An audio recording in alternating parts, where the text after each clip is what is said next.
Ya atau nggak jawab-jawab. Maka itu banyak orang kesel yang kelihatan berhasil, duitnya banyak, nggak pernah nikmati. Sebab duitnya metu nek onok jogo-jogo saja. Tidak ada yang baik yang dipakai. Itu salah. Jawabannya, kalau orang tanya kenapa kamu simpan uang, jawabannya cuma satu. Ingat, dalam Lukas 16 satu perikop ini 1-9 perumpamaan tentang apa? Bendara yang tidak jujur. Nah itu dia. Jadi semua kita yang mau berhasil, yang mau sukses harus ngerti ini. Ternyata semua kita ini hanya berstatus bendahara, bukan pemilik. Amin.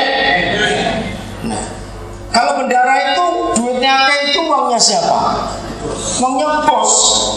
Nah, bayangkan kalau ada bendahara kayak gini, bosnya perlu keluarkan eman loh, sing duwe sopo iki. Nah, seringkali kita jadi bendahara seperti itu. Enggak melu duit kok mbok hati ora isin kowe. Kita nggak pernah punya hak atas uang itu, semuanya milik Tuhan. Ayo misalkan punya toko emas, gede toko emas. Apa kalau anak secara lahir langsung gelanan, anting-antingan, pasti demit itu. Walaupun seorang punya toko emas gede, kalau punya anak tetap telanjang.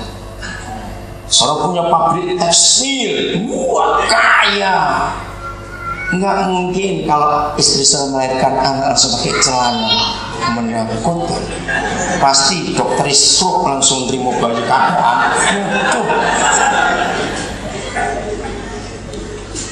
Ngerti kata ini saudara? Kita ini semuanya lahir telanjang. Semuanya berasal dari dia. Maka itu kita cuma bendahara. Jadi kalau kita nyimpan uang, itu jawabannya karena yang punya duit durung butuh. Katakan amin. Yang punya uang masih belum perlu, maka itu kita simpan. Kalau dia perlu keluar. Jadi sekarang saya tahu prinsip saya, kenapa saya bisa berkati nyekolahkan ratusan orang, bisa bersekolah gratis, bisa ini, bisa itu. Karena saya bendahara. Saya nggak punya hak. Kalau yang punya belum keluarga, saya kan September tahun yang lalu saya makan di sebuah rumah makan di suatu kota dan pendetanya mengundang saya ke salah satu makan. Lagi makan di restoran itu, kembali salah satu pelayan Roh Kudus ngomong saya suatu. Cuma saya buru-buru pergi ke kota lain, maka saya nggak punya waktu. Cuma saya bilang pada pendetanya, tolong nanti habis ngantar saya, tanya siapa nama pelayan itu, saya tunjukkan dan minta nomor telepon. Seminggu kemudian saya telepon, aduh lupa, dia bilang gitu. Sampai akhir September, Oktober, November lupa terus. Di situ saya tuh lihat dengan pendeta ini ngurus apa? Cuma ngurus satu orang yang susah, cuma minta nama dan nomor telepon. Akhirnya Desember itu saya marah betul sudah. Dari September Pak saya minta itu jiwa jangan dianggap remeh. Aduh maaf, baik saya pergi. Itu menjelang akhir Desember. Saya telepon dia kaget. Ternyata akhir September itu anak ini kecelakaan, kakinya patah dan harus pulang ke kampung di sebuah provinsi beda di situ. Terus ada nomor telepon tidak ada, itu di kampung betul, nggak ada nomor telepon. Baik, kamu kembali lagi, tolong Pak saya bilang, tolong Bapak kembali ditanya. Mungkin ada tantenya, mungkin saya bisa dihubungi di kota saja. Tidak tahu kenapa Roh Kudus begitu kuat mendorong saya sudah. Akhirnya dapat, saya dapat tantenya di ibu kota provinsi itu. Jadi anak itu bagaimana?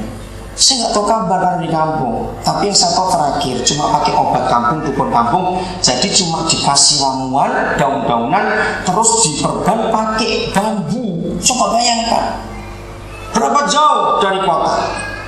Kalau naik mobil itu harus charter, nggak ada jalan angkutan umum.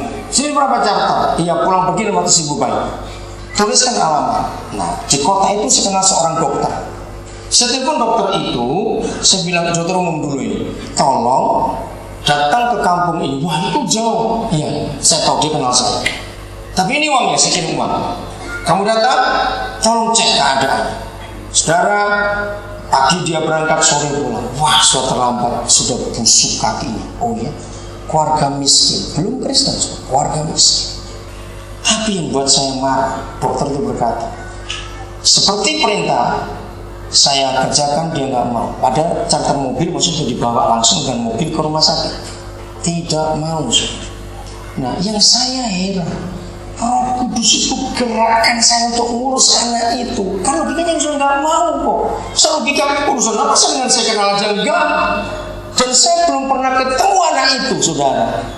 Setelah September itu, saya belum pernah ketemu lagi. Bayangkan, saudara, itu Januari. Akhirnya Maret, waktu saya ke kota itu, salah satu anak saya menikah. Saya minta berapa orang, tolong jemput dia, beritahu dengan bapaknya kalau perlu. Saya mau ngomong dengan bapak. Saudara, akhirnya saya kaget, pincangnya sudah dalam sekali. Saya bawa setelah pernikahan, saya bawa ke dokter spesialis tulang, dokter Katolik. Di ronsen, ternyata sudah pendek 7 cm. Jadi, waduh, sudah parah. Saya tanya, dok, bisa nggak dioperasi? Bisa, tapi lama. Berapa kali? Kira-kira 6 kali operasi. Kalau satu dan terlambat. Nah, saudara, akhirnya awal April lalu dioperasi. Akhir Maret, maaf, sebelum Paskah itu dioperasi pertama kali. Sampai hari ini dia belum ke rumah sakit. Saya nggak ngitung seberapa banyak juta, itu bukan urusan saya. Pokoknya perlu uang saya kirim, perlu uang saya. Bukan anak, saudara, tapi Roh Kudus suruh. Di situ keluarganya lihat kemuliaan Tuhan. Nah, Sabtu kemarin operasi yang keempat atau kelima, saya tidak ingat. Saya tinggal 11 kilo bebannya ini. Saya konsultasi dengan dokter. Operasi kedua, dokter bilang, Pak, bisa turun, kurang. Saya tinggal 4 cm sisanya. Saya negosiasi. Mungkin nggak, dok, diupayakan. Anaknya masih muda, baru 22 tahun. Tuhan beri saya hati, saya anggap seperti anak saya sendiri. Saya tanya, dok, bisa nggak diusahakan lebih lagi, kurang? Coba Pak, tunggu operasi berikut. Nah, sebelum Sabtu kemarin saya telepon lagi, bisa, tinggal 3 cm. Nah, secara kedokteran ini maksimal. Tapi saya ajak, ayo kita berdoa, minta mujizat. Ngerti saya? Kapan kita mempunyai kasih kepada semua orang? Saya harap kalau orang Kristen dengar ini, dunia dan sudah melakukan, dunia akan kenal siapa Yesus. Karena kita nggak pura-pura. Jadi uang yang saya punya itu untuk menjalin persahabatan. Yang pelit pasti gagal, amin. Lanjut, masih ayat 9. Oke? Mamon yang tidak jujur, setan itu, supaya jika setan itu tidak dapat menolong lagi. Saya tanya kepada saya, apa arti firman ini? Kapan setiap kita harus mengalami bahwa uang itu tidak bisa menolong kita lagi? Itu kapan? Cepat jawaban. Wah, pintar, mati. Maka itu saya mau mengajarkan saudara. Kalau orang tanya kepada saudara, kenapa sih kamu kerja? 100% jawabannya untuk hidup. Nah, itu salah. Kerja itu bukan untuk hidup. Loh, kok bisa? Dengarkan. Kalau saudara kerja supaya bisa hidup, itu artinya dapat uang, bisa memperpanjang umur. Loh, iya tidak? Saya tanya, orang kaya mati nggak? Mati. Nah, jadi kalau saudara menjawab kerja untuk hidup, itu konsepnya orang kaya nggak mati-mati, karena bisa punya uang bisa dibeli kiloan. Nah, itu nggak mati-mati. Betul tidak? Kalau gitu kerja itu untuk apa? Kerja itu bertanggung jawab. Saya kerja, tapi bukan untuk hidup. Saya punya bisnis, maka itu sebetulnya memberkati banyak orang. Saya bukan cuma asal pendeta saja, tidak. Kerja itu perkara tanggung jawab hidup. Hidup itu karena anugerah. Betul? Kalau bukan karena Tuhan, masa kita bisa hidup? Coba mikir. maka itu kalau waktunya tiba, ya atau nggak jawab, maka itu banyak orang kesel yang kelihatan berhasil, duitnya banyak, nggak pernah nikmati.